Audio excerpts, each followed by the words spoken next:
მოგესალმებით, მადლობა ამ შესაძლებლობისთვის და პირველ რიგში მე მინდა რაღაცა საუბარი დავიწყოთ იმ ინტერვიუთი, რომელიც ჩვენ მოვისმინეთ რამდენიმე წუთის წინ და რომელიც იყო ალბათ შემზარავი მოსამართლე ჯუღელის თქმით, როდესაც თქვა მოსყიდვა არ გამოვიდა და შემდეგ უკვე კაბელების საქმეზეც მინდა ვისაუბრო, ხელისუფლება მისი შვილის გატაცებაც კი სცადა, საუბარი იყო მოქრთამაზე, დაშინებაზე, მოკლედ სხვა მთელ სქემაზე საუბრობდა, რამდენად რეალურია ეჭვი, რომ ის ზუსტად ამ სქემით ხელმძღვანელობს ახლა ივანიშვილი, ეს არის ერთგვარი, არ ვიცი, პატერნი, ერთგვარი სტილი ივანიშვილისა, ურთიერთობა დაამყაროს სასამართლო კლანთან, სასამართლოში არსებულ ინდივიდებთან, მით უმეტეს ჩვენ ვხედავთ აი ეხლა ამ ფონზე, როდესაც პრაქტიკულად 100%-იანი გამამტყუნებელი განაჩენები ვნახეთ ჩვენ და ამდენი სინდისის პატიმარი გვყავს ციხეში. ყვებოდა თუ არა იმას, რაც დღეს რეალურად, ანუ წარსულში კი არა, რაც ახლა ხდება და შეგვიძლია თუ არა განვაზოგადოთ ის, რასაც ყვება ჯუღელი. საღამოს მშვიდობის, მადლობა ეთერისთვის. კი, მე როდესაც ამ ისტორიას უსმენ, არ გაქვს განცდა, რომ რამე არის შეუძლებელი. იქ არის რაღაც ფრაგმენტები, რომელიც მე პირადად არ მჯერა, მაგრამ არა იმიტომ, რომ ეს არის შეუძლებელი. უბრალოდ ჩვენ გვაქვს ჩვენი სუბიექტური დამოკიდებულებები ადამიანებთან. კონკრეტული ვიცნობთ ადამიანებს.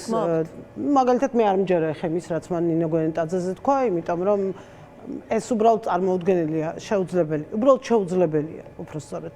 წარმოუდგენელი არაფერი აღარ არის ამ ქვეყანაში, მაგრამ შეუძლებელია, რომ ეს ტექნიკურათაც კი იყოს სიმართლე, რასაც ის ამბობს ნინოზე, ნინო გვენეტაძე ვიღაც იბარებდა და რაღაც შვილის გატაცებით და მუქარით და ვიღაცის განადგურებით ემუქრებოდა. ეს ახლა წარმოუდგენელია. მაგრამ თუმცა ამ კონკრეტული შემთხვევას შვილის გატაცებასთან დაკავშირებით მას არ უხსენებია გვენეტაძე ამ კონკრეტულ. ხო, უბრალოდ მაგრამ შემდეგ უკვე ინგას კითხვაზე მან ზოგადი პასუხი გასცა, კი ამ სისტემის ნაწილი იყო, აქეთ იყო შოთაძეო და იქით გვენეტაძეო და იქ რამე დიდი განსხვავება არ გაუკეთებია, რომ აი ის რაღაცა ამ ნაწილში მონაწილეობდა და ეს მოკლედ ეხა არ მინდა ამ დეტალებში ჩავიდე და ამ შინაარსში შევიდე, მაგრამ უბრალოდ იმის თქმა მინდა, რომ გასაგებია, რომ ის გვიყვება ისტორიას, რომელიც მან ჩათვალა საჭიროდ 10 წლის შემდეგ, რომ უნდა მოეყოლა და მე ვფიქრობ, ამითი ძალიან ბევრი რამე ნათქვამია თავისთავად.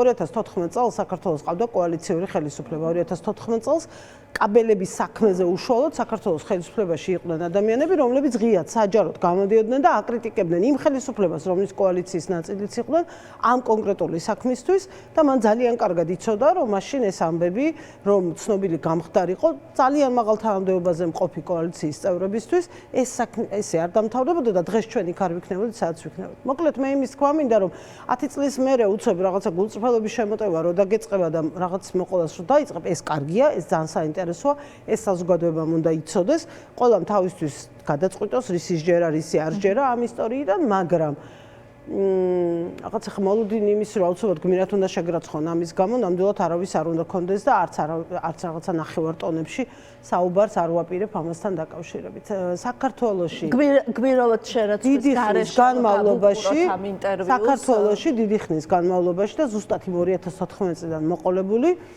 ძალიან კონკრეტული ადამიანები იქნებოდნენ ისინი არასამთავრობო სექტორში, იქნებოდნენ ისინი პოლიტიკურ ოპოზიციაში თუ ხელისუფლებაში იმ წუთას და აი ეს სრულიად სხვადასხვა სეგმენტის საზოგადოების იბრძოდა მურუსიძის კლანის და სასამართლოში არსებული კლანის წინააღმდეგ. ჩვენ ყველა ერთად ვეხვეწებოდით ყველას, ვისაც ჰქონდა ფასეული ინფორმაცია ამ კლანის ფუნქციონირების სისტემურობაზე, რომ ეს გამხდარიყო საჯარო, ზუსტად იმისთვის, რომ 10 წლის მერე იქ არ ყოფილიყავით, სადაც ახლა ვართ. ანუ არ აღმოვჩენილიყავით იმ მდგომარეობაში, რა მდგომარეობაში ჩვენ ჩავვარდით. და სამწუხაროდ მაშინ სისტემაში არც ერთი ადამიანი არ გამოჩნდა, რომელიც ოდნავ მინიშნებების დონეზეც კი მზად იქნებოდა, რომ საზოგადოებასთან დიალოგი ქონოდა და საზოგადოებისთვის მოეყოლა სიამდვილეში რასთან მქონდა საქმე. ამიტომ ეს ძალიან მტკივნეული თემაა ჩემთვის, იმიტომ რომ სრულიად გულწრფელად ვამბობ, თუ რამე სიმბოლიზმი ჭირდება ივანიშვილის ხელისუფლებას, ამ სიმბოლიზმის, ანუ რატომ მოვედით აქამდე და რატო გვექცევა ქვეყანა თავზე, ამ სიმბოლიზმის სათავეში დგას სასამართლოს კლანი და მურუსიძე. აი ვინმე სახელი თუ უნდა დაერქვას იმას, როგორ მოვედით აქამდე, ეს სახელი არის, ნუ ბიძინა ივანიშვილის გარდა ბუნებრივია, ეს სახელი არის ლევან მოროსზე. ეს არის ის ფენომენი, რომელმაც უზრუნველყო და შესაძლებელი გახადა სასამართლოს მორჩილება, ამითი ჩაკეტილი სისტემის გაჩენა, როდესაც ადამიანებს აქვთ გაუჩნდათ, ჩამოუყალიბდათ რაღაცა დაუდასტურდათ რწმენა იმისი, რომ სისტემა ჩაკეტილია და გამოსავალი არ არსებობს. და ვერაფერს ამ სისტემაში ვერ იზავს, სიმართლეს ვერ იპოვი, სამართალს ვერ იპოვი. აი ვისაც როგორც უნდა ისე მოექცევიან, მერე დაგცინებენ კიდევაც. ჯერ ხო ტყუილად ციხეს ჩაქსოვენ, მერე დაგცინებენ, სასიკვდილოდ გაგიმეტებენ. და მერე იმის დასამტკიცებლად, რომ ეს ნორმად იქცეს და არა გამონაკლისად, კიდე ძალიან ბევრ ადამიანს ამავე მდგომარეობაში ამყოფენ. მზია ამაღლობელთან დაკავშირებით რაც ხდება, ეს არ არის ერთი ადამიანის ტრაგედია, ეს არ არის მზია ამაღლობელის ისტორია მხოლოდ, ეს არის მზია ამაღლობელის სანიმუშო დასჯა იმისთვის, რომ ყველა მიცოდეს, თქვენ იცოდეთ, მე ვიცოდე, ქუჩაში მყოფმა ადამიანებმა იცოდნენ, რომ არაფერ სისტემა არ მოერდება და მე იმის გარანტირებისთვის, რომ ეს ნამდვილად არ არის გამონაკლის შემთხვევა და რაღაცა პირადი ანგარიშსწორება მზია ამაღლობელს და თავისუფალ სიტყვასთან, თავისუფლად მოაზროვნე ადამიანებთან და თან პროტესტის შემძლეებთან ბრძოლის მეთოდურობის და სისტემურობის მაჩვენებელია, მათ დაიწყეს ბევრი ადამიანის წინააღმდეგ ანალოგიური ბრძოლა და მერე უკვე დაცინვა. და ის რასაც ჩვენ ვიცავთ ხელისუფლების წარმომადგენლებისგან, აი დინარაძემ რაც გითხრა მაგალითად პრესკონფერენციაზე, რომ ეს მისი არჩევანია, ჭამოს და ყველაფერი კარგად იქნება, ეს არის კლასიკა არა მხოლოდ მოძალადე ხელისუფლების, არამედ ასევე სასტიკი ხელისუფლების, რომელსაც იმიტომ რომ შეიძლება ყავდეს სისტემაში მოძალადე ხარება და მერე გქონდეს განცდა, რომ იმ ხელისუფლებაში აი ვიღაც ერთი კაცია ან ერთი ქალია, რომელიც სიტყვას შემაწევს, თუ რამე მოხდება. ამ ხელისუფლებაში ესეთი ადამიანები აღარ არიან. ყველა ქალი და ყველა კაცი გახდა ამ სახის მატარებელი. იმ დღეს რომელიღაც ეთერში ვთქვი და ეხლაც გავიმეორებ, რომ 2018 წელს სალომე ზურაბიშვილის საპრეზიდენტო კამპანიის დროს რაც გააკეთა ქართულმა ოცნებამ, აი ესეთი სიმბოლიზმი, თეატრალიზებული სიმბოლიზმი, ალბათ არასდროს არც ერთ ხელისუფლებას არ გაუკეთებია და ესეთი მახასიათებელი მისი მთელი ძალაუფლების, ხო? გახსოვთ მაშინ საპრეზიდენტო კანდიდატ ქალს სახე ჩამოახიეს და საკუთარი სახეები დაკიდეს. და საკუთარი სახეებით ისე რომ მათი პარტიის კანდიდატიც კი არ იყო და მათი პარტიის ნომერიც კი არ ქონდა კანდიდატს, ის არჩევინეს თავის ამომრჩეველს. ანუ ეს ამომრჩეველი ხომ მასხარად აიგდეს და უთხრეს, რომ ორიენტირებს ვერ აყალიბებს და ადამიანებს ვერ ცნობს და ვერ ერკვევა ელემენტარულ რაღაცებში და ამიტომ ბიძინა ივანიშვილის სახე უნდა ქონდეს ყველას და ყველაფერს იმისათვის, რომ მიახვედროს ეს ამომრჩეველი, ვის უნდა მისცეს ხმა და სალომე ზურაბიშვილს რაც უყვეს ამითი, ეს კიდე ცალკე თემა. იმის მერე მანამდეც რა თქმა უნდა, მაგრამ ამ სიმბოლური აქტის მერე ეს სიმბოლური აქტი ჩვეულებრივ ამბად აქციეს და დღეს ყველას უკლებლივ, ვინც ქართული ოცნების მსახურია, მონა, მორჩილია, მკლებავია სისტემის იდეოლოგია ამ სისტემას აძლიერებს, ბიზნესში იქნება, მედიაში იქნება თუ პოლიტიკაში ყოფნის პრეტენზია აქვს, აი ეს ერთი სახე აქვს. არავის საკუთარი სახე აღარ აქვს, ყველა ერთ სახეს ბიძინა ივანიშვილის სახეს ატარებს. ისევე როგორც ხარებას სახეს ატარებს. ოღონდ როდესაც ძალადობს ის ხარება ხდება, როდესაც დაქცინის, როდესაც მანიპულირებს, მაშინ ბიძინა ივანიშვილი ხდება. და ის რაც ეს ადამიანი საუბრობდა მოსამართლეს გულისხმობ, იყო ამისი შვენიერი ილუსტრაცია. ანუ სერია 1 თუნდაც 6-0-იანი რიცხვი დაასახელე. ეს ის არის, რასაც ეხლა სთავაზობენ მოსამართლეებს. ხო, მე არ ვიცი ხა რამდენს თავაზობენ. შეიძლება თუ არა, დღეს არ ამგონია რომ ამას თავაზობენ. დღევანდელ მოსამართლეებს ეს პრივილეგია აღარ ექნებათ, იმიტომ რომ დღევანდელი მოსამართლეები უკვე ბოლომდე მონობაში ჩათრეული ყავთ და ბოლომდე შესაბამისად ყურებით დაჭერილი ყავთ. აღარ ჭირდება მათთვის მილიონების გადახდა ივანიშვილს. ჯუღელის დროს სხვა სიტუაცია იყო, ამიტომ ის უნდა კაბელების საქმეც პირველი იყო, ეს იყო პირველი არ იყო, მე მგონი მანამდე იყო ტრაქტორების საქმე. შესაძლებელია, თუმცა თანმიმდევრობა არ მახსოვს, მაგრამ ყველაზე გახმაურებული იმავე დროს იყო, მაგრამ ხო, კაბელების საქმე იყო ძალიან მძიმე, იმიტომ რომ ძალიან დიდი ხნის განმავლობაში გამოკეტეს ეს ადამიანები ციხეში და გეგმა კიდევ უფრო გრძელი ქონდათ და კიდევ უფრო დიდი ხნის განმავლობაში აპირებდნენ მათ ციხეში ყოფნას. კი ბატონო, ეხლა მე მინდა ვისაუბრო ევროპარლამენტის რეზოლუციაზე, პოლიტიკურ და სამართლებრივ გავლენაზე, რაც შეიძლება ქონდეს ამ რეზოლუციას, რამდენ შეუულია ევროპარლამენტის აი რეზოლუციას მართლაც გავლენა მოახდინოს ევროკავშირის გადაწყვეტილებაზე და ჩვენ კონკრეტულად ვიხილოთ, აი სია, რომელიც ვიხილეთ, კონკრეტულად ვიხილოთ სანქციების ქვეშ, იმიტომ რომ ამ ყველაფრის პარალელურად ჩვენ გვესმის პროპაგანდა მეუბნება საკუთარ ამომრჩეველს და ასე ამშვიდებს შესაძლოა მათ შორის ამ სანქციებში მყოფ ადამიანებს, რომ ჩალისფასი აქვს მსგავს რეზოლუციებს, რა კონტრარგუმენტი გაქვთ აი ამის წინააღმდეგ.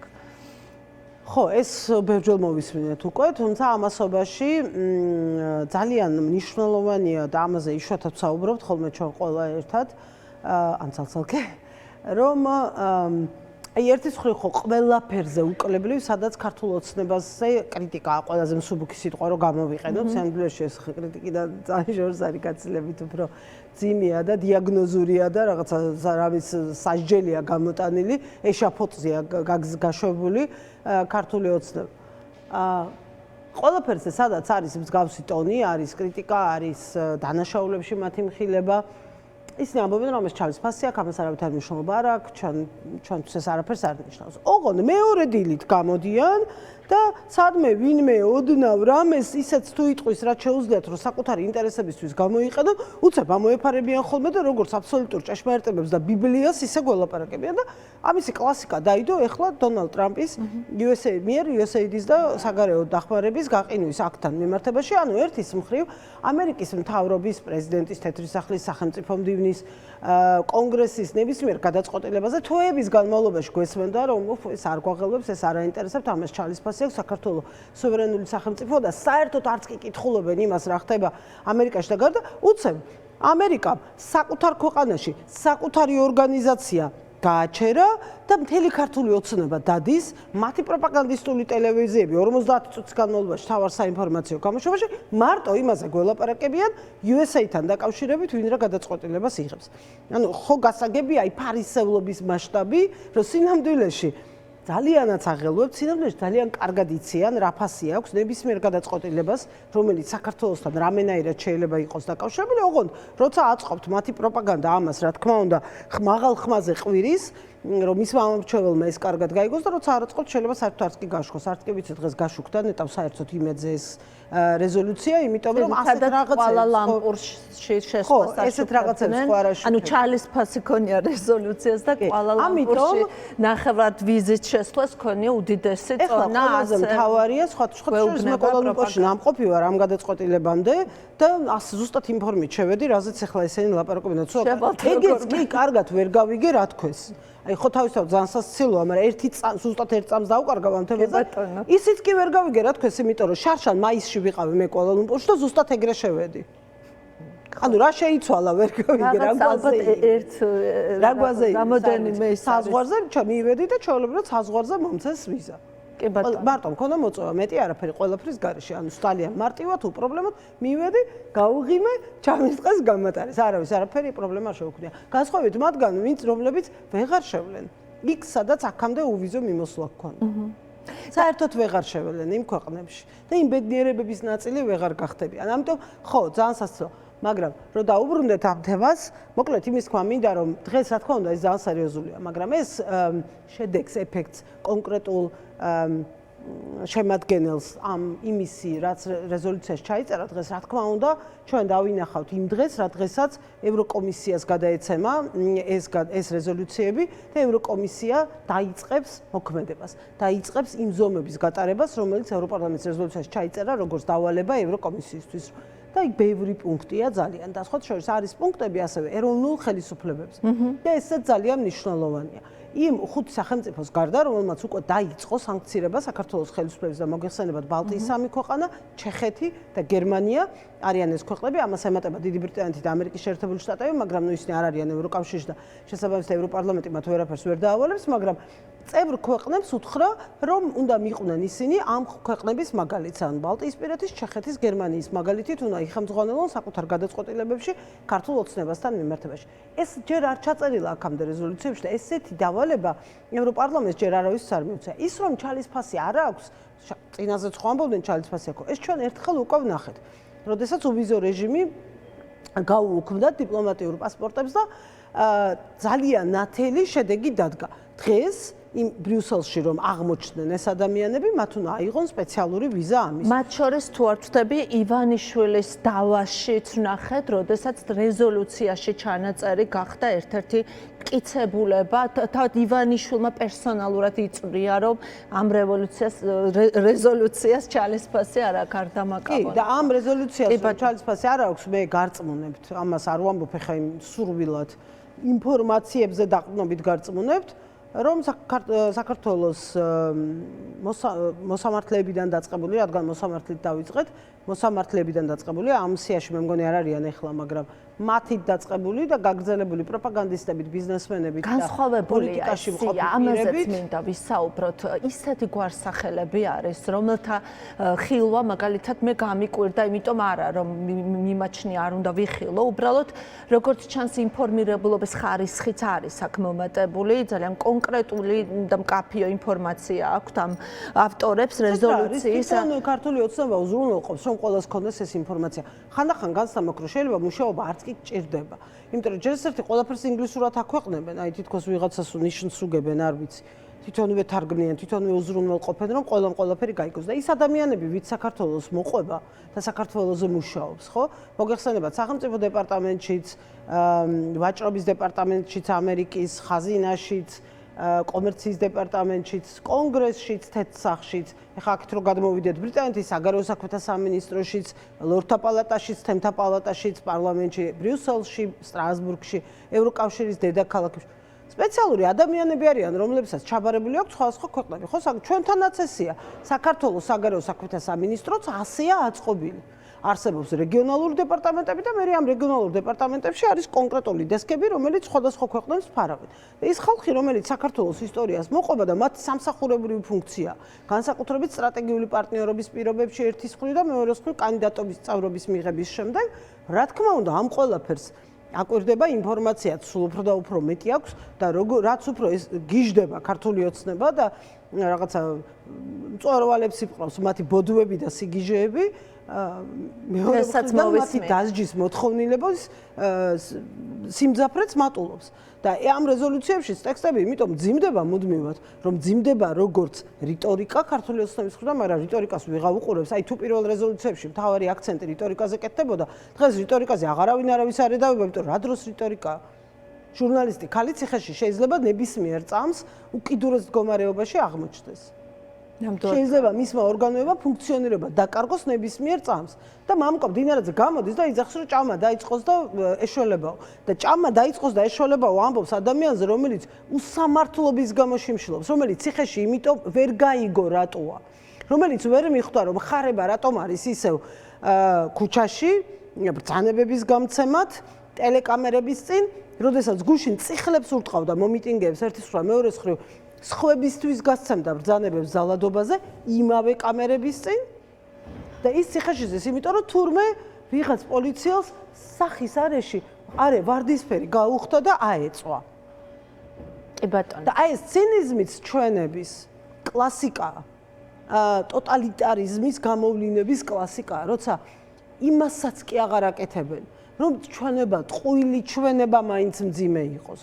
ჩვენებებითაც დაგვცინიან 4 თურმე ახალი პოლიციელი გაჩნდა, რომელმაც ზუსტად ერთნაირი ჩვენება მისცა და ეს ზუსტად ერთნაირი ჩვენება ამბობს, რომ ვარდისფერი ლოყა და ყურის ძირი შენიშნეს. ტანთ რაღაცნაირ სიტყვა იხმარეს, რომელსაც ვერ ვიმახსოვრებ. არ ვიცი, იცით როგორი გრძნობა მაქვს? ტანთ ცმულიო მეუბნებიან ყურში და ყველა პოლიციელი ამბობდა, რომ ტანთ ცმულ პოლიციელს დაარტყეს ხელი. მოკლედ აი ეს უცნაური სიტყვა გაჩნდა რიტორიკაში.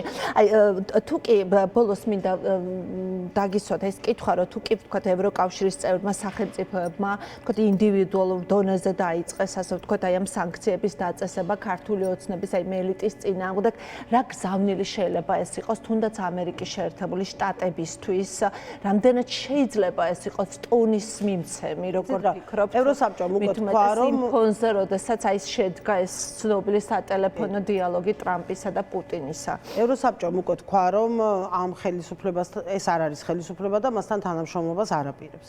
და უთხრა საქართველოს პარლამენტს, მთავრობას, თვითმარქვიას, არალეგიტიმურს, როგორიც არის, მაგრამ de facto-ს, ანუ de facto ხო ისინი არიან, რომ სასწრაფოდ დანიშნე არჩევნები და რამდენიმე თვემის. ამას მოყვა ევროპარლამენტის ანალოგიური ტექსტის რეზოლუცია, რომელმაც იმავე de facto-ებს უთხრა სასწრაფოდ დანიშნე არჩევნები. მე მაქვს მოლოდინი, კიდევ ერთხელ ვამბობ, რომ ერთმანეთს მიყოლებით ევროკავშირის წევრი ქვეყნები და იმედი მაქვს დიდი ბრიტანეთის მხრიდანაც ასეთი მოწოდება იქნება. ეს საუბარია იმ პერიოდზე, სანამ თეთრ სახლს სახელმწიფო დეპარტამენტს დღის წესრიგში აი ქსიაში ზევით ამოუვა საქართველო. სანამ ჯერ ეს ვადა არსებობს, რომელიც აქვს ქართულ ოცნებას манипуляციებისთვის, ის ამას რა თქმა უნდა მაქსიმალურად გამოიყენებს. ხშირად მეკითხებიან ხოლმე ჟურნალისტები, ეხლა რატო გაგიჟდნენ ესეო და აქ არის ძალიან მარტივი პასუხი და ყველა მინდა იცოდეს ეს და თავად გააკეთეთ დასკვნები. მათ იციან, რომ ეხლა ამ წუთას ჩვენთვის არსალია ვაშინგტონს. მაგრამ ასევე ძალიან კარგად იციან, რომ იმ დილით და იმ საღამოს, როდესაც საქართველო ამოვა ამ სიაში ზევით და მოიცლის ჩვენს ვაშინგტონი, არაფერი არ შეიცვლება მათთვის. და სანქციების რეჟიმი, ის პროგრამების შეჩერებული პროგრამების რეჟიმი, პრობლემები ქართული ოცნებისთვის გაგრძელდება და კიდევ უფრო დამძიმდება. ვინაიდან ეს იციან, ამიტომ აი ეს მომენტი, რომელიც დღეიდან ამ მომენტამდე აქვთ, მათ მაქსიმალურად უნდა გამოიყენონ და მთავარი კითხვა, რომელზეც ყველა ადამიანმა ამ ქვეყანაში პასუხი უნდა გასცეს, არის რისთვის. რისთვის უნდა გამოიყენონ ეს დრო. ეს დრო უნდა გამოიყენონ იმისთვის, რომ იმ დღეს, როდესაც ტრამპის ადმინისტრაცია მოიკითხავს, აბა საქართველოში რა ხდებაო, ხალხი არ იდგეს ქუჩაში. აღარ იყოს პროტესტი. ანუ მნიშვნელოვანია პროტესტის უწყვეტობა და ამ პერიოდისთვის ვიდგეთ გასცენ პასუხი, რომ არაფერი არ ხდება. იყო პროტესტი, იყო მღელვარება, მაგრამ ყველაფერი დამთავრდა, ყველაფერი მშვიდად არის, ქვეყანა აგზავნა. აი ეს არის ივანიშვილის ამოცანა. იმიტომ არის ესე გაგიჟებული, იმიტომ არის რომ დღეში 20,000 ჯარიმას წერენ, იმიტომ არის რომ ყველა სიჭარენ, ვისთანაც შეიძლება ვერც კი ვერასდროს წარმოგვედგინა სასამართლოებში ატარებენ ადამიანებს, ახალი საქმე გაუჩინეს მთელ 10,000-ობით ადამიანს, 10,000-ობით მოქალაქეს ამ ქვეყნის ახალი საქმე გამოუჩინეს. რომ პოლიციიდან სასამართლოში, სასამართლოდან სასამართლოში, მერე ისევ პოლიციაში, აგერ დღეს ნინო ქათამაძე წერდა, ყველა ვნახეთ, რამდენიმე დღის წინ იყო ქუთაისში სასამართლო, რომელმაც ის დააჯარიმა, დღეს ახალი ჯარიმა მიიღო. ანუ ის გზა ეხლა თავიდან უნდა გაიაროს, იმის ნაცვლად რომ პროტესტზე ქუჩაში იყოს, მას თავიდან უწევს, ამიტომ არის ძალიან მნიშვნელოვანი, რომ ყველა ესეთ ადამიანს ყავდეს ჩამნაცვლებელი ქუჩაში. ამიტომ არის მნიშვნელოვანი, რომ ყველა ცხოვრობდეთ ისე როგორც ცხოვრობენ ის ადამიანები, რომლებიც ან ყოველდღე არიან ქუჩაში, ან დღე-გამოშვებით, ანუ მაღალი სიხშირით არიან ქუჩაში. მე მაგალითად საღამოს მიღებული თუ არ ვარ ქუჩაში, მაშინ იმ მესიჯით ვცხოვრობ, რომ მივიღებ იქიდან, რომ გადაიკეტა. კი. აი რომ მივიღებ მესიჯს, რომ რუსთაველი გადაიკეტა, ის დღე ჩვენთვის კარგად დამთავრდა. დღესაც გადაიკეტა. დღესაც გადაიკეტა. და იმედია ხვალას და 15-ში მინდა რომ აქვე ვთქვა, რომ 15-ში არის ძალიან მნიშვნელოვანი. საღამოს არის ძალიან მნიშვნელოვანი აქცია, ისევე როგორც 20 თებერვალი არის მძიმე დღე საქართველოსთვის. და თებერვალში გასაბჭოების თუ ეს ამ ქვეყნის და უბედურების თუ ეს უნდა სიმბოლური იქნება დავამარცხოთ საბოლოოდ საბჭოთა რეჟიმი საქართველოში. თებერვალში გავტეხოთ საბჭოთა რეჟიმი საქართველოში. ვერც ევროპარლამენტის რეზოლუცია ვერ გვიშველის ცალკე აღებული, ვერც დონალდ ტრამპი და ვერც ვერავინ დედამიწის ზურგზე, თუ ქართულმა ხალხმა არაჩვენა იმ ტიპის წინააღმდეგობა, რომელსაც ვერაფერი ვერ ტეხს.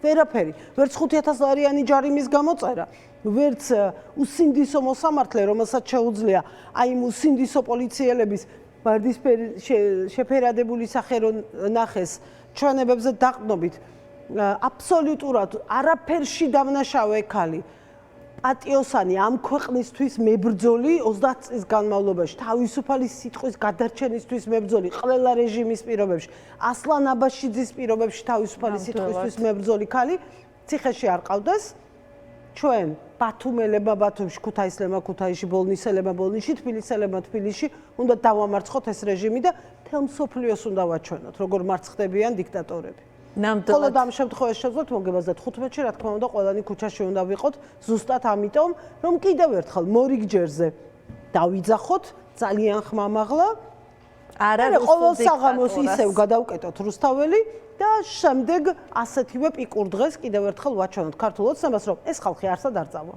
კი ბატონო იმ დღემდე სანამ რუსთაველის გამზირიდან არ წავა საარჩევნო ყუთთან არჩევანის გასაკეთებლად ძალიან დიდი მადლობა თქვენ საინტერესო ინტერვიუსთვის